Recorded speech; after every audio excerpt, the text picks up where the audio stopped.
Itu yang sangat tepat. Iya. Malah kalau saya lihat di sini, ini kan biasa banyak masjid yang agak ke Arab-Araban gitu Kang ya. Ini saya lihat bukan ke Arab-Araban, masjid yang ke Indonesia. Ke Indonesiaan misalnya kayu jati ya, walaupun memang ini harus ada penyempurnaan menurut saya sih dari sisi ornamen. Jati. Loh, ya? Kan kita belajar nggak jauh-jauh di Cirebon itu kan sunannya Sunan Gunung Jati. Oke. Sunan Gunung Jati itu kan ada gunung, ada jati. Kan gunung itu harusnya tidak ada pohon jati karena gunung itu rata-rata pohonnya bukan jati. Iya. Bukan jati? Bukan dong. Iya. Gunung mah pohon beringin, ya kan? Di gunung mah pohon tanjung. Di gunung mah gitu loh. Ini Kiara. Di Gunung Jati memang ada pohon jati. Iya, kalau ini kan kebetulan kalau di Cirebon itu kan bukan daerah pegunungan, itu kan daerah pedataran. Tetapi pohonnya adalah pohon jati. Pohon jati itu adalah puncak dari perjalanan spiritualitas kemanusiaan karena dari sisi kayu yang bisa digunakan di Jawa yang berkualitas tinggi, yang bermutu, ya kayu jati. Oke. Nah sehingga kemudian makannya pun pakai daun jati, jadilah nasi jamblang. Itu namanya nasi jamblang. Iya. Kenapa jamblang? Yang jamblang ada jati. buahnya sendiri. Iya. Nasinya nasi jamblang, tapi dibungkusnya daun jati. Nasinya bukan daun jamblang. Bukan daun jati. Jamblang beda kalau di Betawi. Enggak, daunnya kecil. Daun jamblang Nggak kecil. bisa dipakai bungkus. Iya, tapi nasinya nasi jamblang, tapi dibungkusnya pakai daun jati.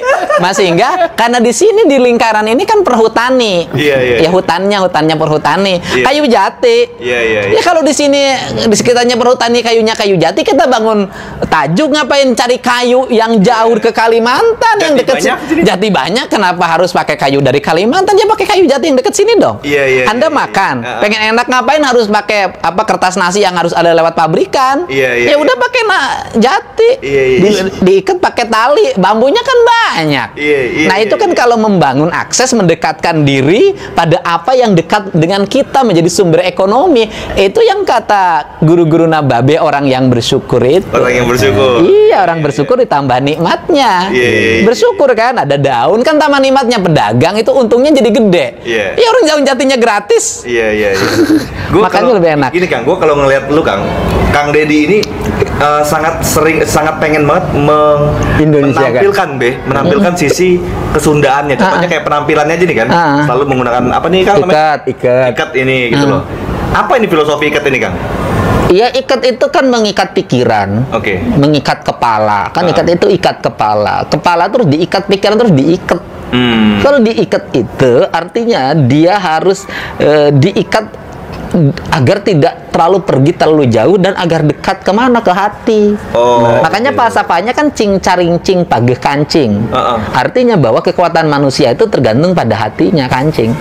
Set saring set pageh ikat. Nah kan gitu loh. Orang yang pageh kancingnya maka ikatnya akan kuat. Orang yang hatinya bening maka pikirannya akan bersih. Filosofi itu dari itu. Iya, menarik ya. Itu. Kang, gini Kang. Ini bicara Purwakarta lagi Kang. Ini agak melebar dikit nih Kang ya. Dari bicara Masjid Tajuk ini.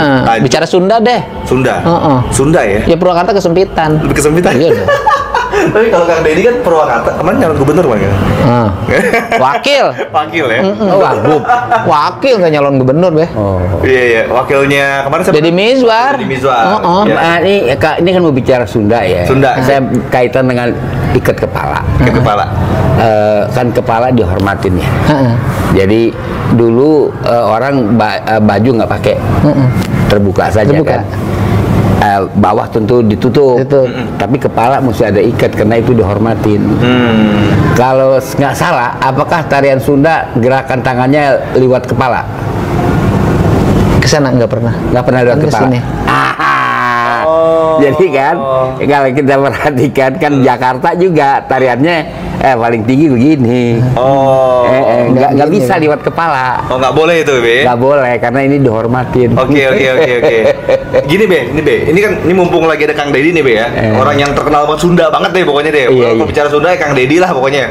Nah gini Be, ini kan baru-baru ini juga banyak banget fenomena kayak Sunda Empire, Teror itulah. Sunda Empire, Amplifier, Selacawu, terus macam-macam kerajaan-kerajaan lain yang muncul tuh kan. Nah, pandangan Kang Deddy mengenai itu apa? Iya, pandangan saya pertama ada imajinasi. Orang ingin membangun kejayaan masa lalu dalam masa kini, dan itu sah setiap orang untuk berimajinasi. Bercerita tentang Sunda Empire misalnya, dari sisi dia memahami Sunda sebagai nilai ajaran universal, itu benar. Dia Sunda, cuman dia nerjemahin Sunda cuman matahari karena dia sun, ngambilnya san aja, gitu loh. Dia san aja ngambilnya. Tetapi di situ kan ada D, ada A. Saya menemukannya bukan matahari aja, matahari, ada gunung, ada laut. Gitu loh.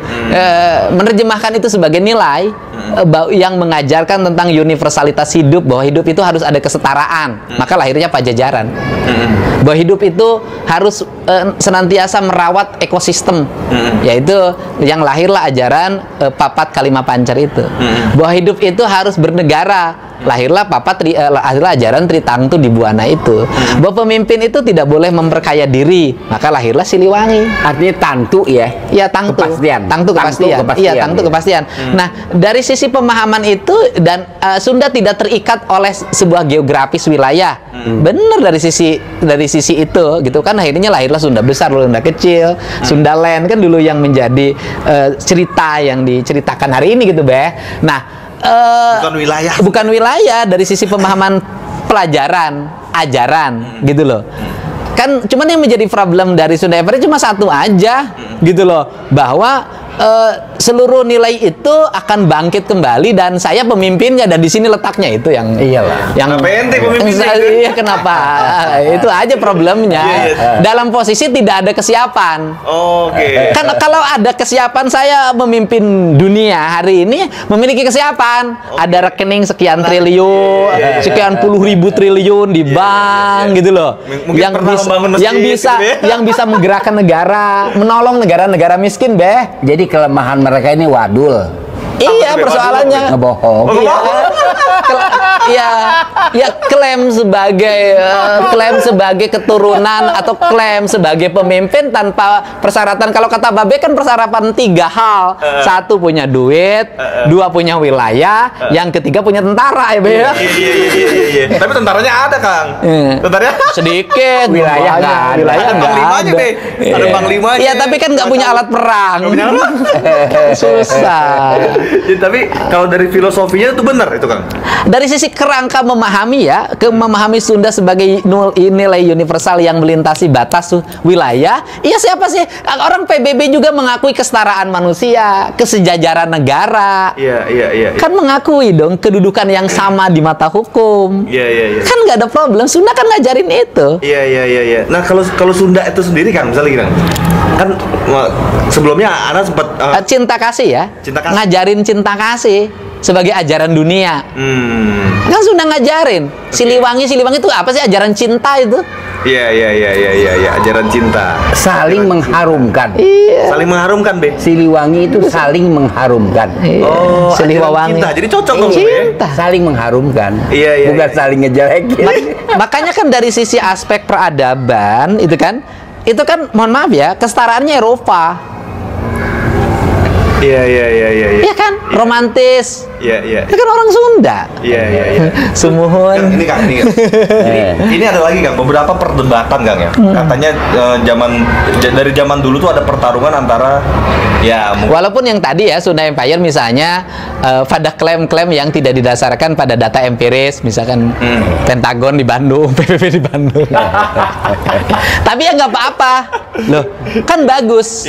Artinya bahwa dia punya kebanggaan dibanding orang tidak memiliki kebanggaan sama sekali. Jadi ada nilai positifnya. Kalau terus-terusan itu diucapin oleh banyak orang dan kolektif mengucapkan itu kan jadi kebenaran. Iya. Kebenaran yang terulang nih ya. Kebenaran yang terulang itu benar. Iya. Terus gini, Kang, ini bicara lagi Sunda nih, Kang. Hubungan antara Sunda dan Jawa nih, Kang, ya.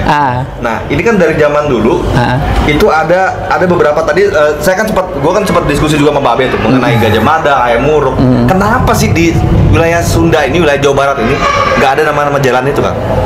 Ya dulu. Gimana ceritanya, Kang? Menurut versi ya dulu mungkin kan itu masuk dalam sebuah mitologi ya, tentang kisah Citra Resmi atau Rieke Diah Pitaloka yang fraksi PDIP bukan oh bukan ya itu Putri Ayu dari Tanah Galuh yang perang bubat Diah Pitaloka itu iya kan gitu loh. Diah Pitaloka nggak pakai Rieke, nggak pakai Rieke. Dia itu kan cerita. Kalau ke Diah Pitaloka itu teman saya. Oh gitu ya. Nah itu kan cerita ya Oneng. Itu kan mungkin masuk dalam cerita itu sehingga ada mungkin kebencian sejarah. Tetapi kan pada fakta-faktanya kan sudah nggak ada problem itu. Orang kakak saya nikah juga sama orang Surabaya. Orang Jawa juga. Orang Jawa. Tapi tadi kan Babe sempat gue sempat diskusi sama Babe tadi Kang ya mengenai itu semua fiktif ya Be ya? Kalau menurut saya bubat itu kan lapangan olahraga bukan nama tempat ya kan. Kemudian Prabu Hayam Wuruk itu ya kan dia bukan playboy kalau bahasa sekarang. Jadi rajanya nggak jendil lah. Enggak nyari cewek kesana kemari nyuruh orang nyariin cewek enggak lah. Kira-kira itulah prinsipnya. Jadi ini lebih terlihat semacam kayak propaganda. Mungkinkah ini propagandanya Belanda untuk memecah belah antara Belanda, Sunda dan Jawa? Ya namanya orang kita kan nggak pernah hidup di masa itu. Gitu semuanya kan berdasarkan catatan cerita. Nah ceritanya itu kan ada yang mengatakan bahwa itu adalah dari sejarah. Nah sejarahnya itu kan kebanyakan didapat dari kadang-kadang kalau dulu itu cerita pantun. Apa sih kalau dinyanyikan? Pantun. Ada yang dinyanyikan? Ya itu pantun. Cerita pantun. Nah dulu itu kan banyak yang bercerita pada cerita-cerita pantun itu. Ada yang meragukan ya seperti cerita perang bubat itu, tapi ada yang saya kagum legenda Sunda itu Sangkuriang. Bagaimana tuh Pak? Nah Sangkuriang. Iya Sangkuriang kan cerita rakyat. Ya yang itu menjadi mitologi. Yes. Ya kan? Karena pengetahuan di kita dalam pengkajian perangan memahami Gunung Merapi ini Tangkuban Perahu. Iya belum sempurna ilmunya. Apa ilmu Gunung Merapi itu ilmu apa sih apa itu vulkanologinya belum berkembang sehingga memahami Tangkuban Perahu menjadi sebuah cerita legenda. Tetapi esensinya kan satu, dimanapun sama. Itu cerita itu kan versinya sama. Banyak lah di semua daerah punya versi, cuman dalam cerita yang berbeda. Ngawinin ibu tuh nggak boleh, intinya itulah. Iya, artinya begini Kang Deddy. Titik ini ketemu ya saya. Sangkuriang, the religion, agama. Nah di sini tingginya sastra Sunda itu justru menjadi nama tokoh yang kontroversial, Sangkuriang itu, ya kan? Padahal itu artinya the religion. Jadi ada tradisi pendatang dari Kaukasia, kawin sedara, ya kan? Lantas itu digambarkan pada seorang yang disebut Sangkuriang, nama yang kontradiktif, sedangkan dia artinya religion. Nah, Dayang Sumbi, sang ibu menolak itu. Lalu dia suruhlah Sangkuriang bikin perahu dan dia pergi. Sampai di situ ceritanya. Sebenarnya tambahan perahu ditendang jadi gunung itu tambahan aja. Iya makanya. Soalnya orang Betawi Kang Deddy nggak yakin kalau gunung bukan perahu katanya Pak yang ditendang nasi uduk.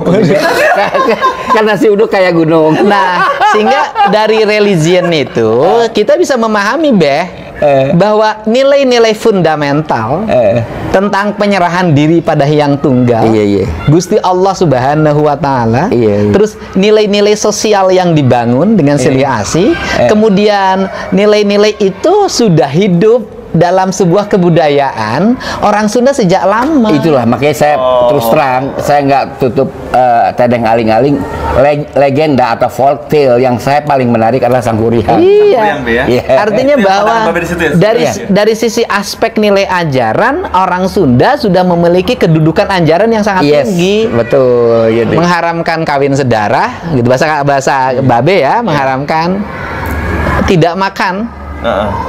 Makanan sesuatu yang kira-kira bertentangan dengan nilai kemanusiaan itu yang saya katakan. Sehingga orang Sunda misalnya banyak makan ayam. Iya, hayam. Hayam pun kan orang Sunda itu secara umum dalam ajaran kan dibikin bakakak. Iya. Bekakak ayam yang. Nah, ini kan kayak bekakak. Bekakak itu bentuk penyerahan diri itu. Iya. Bekakak. Yang kemudian dibuat untuk sesajian. Iya, betul Pak. Nah, itu dari situ aja. Jadi orang Sunda itu kedudukan yang tertinggi makan daging itu ya kaki dua. Saya mau lanjut dikit dengan Sangkuriang ya.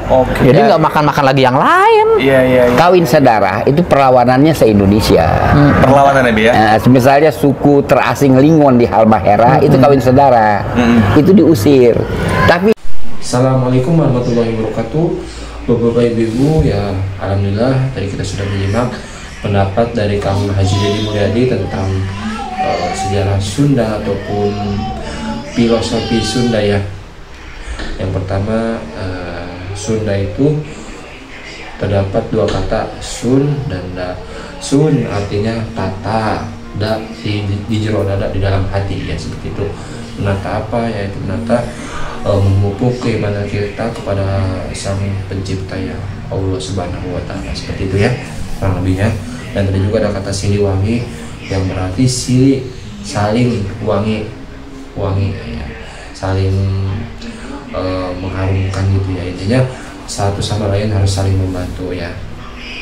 Dan masih banyak ya makna-makna dalam Sunda yang belum ya dimunculkan seperti itu.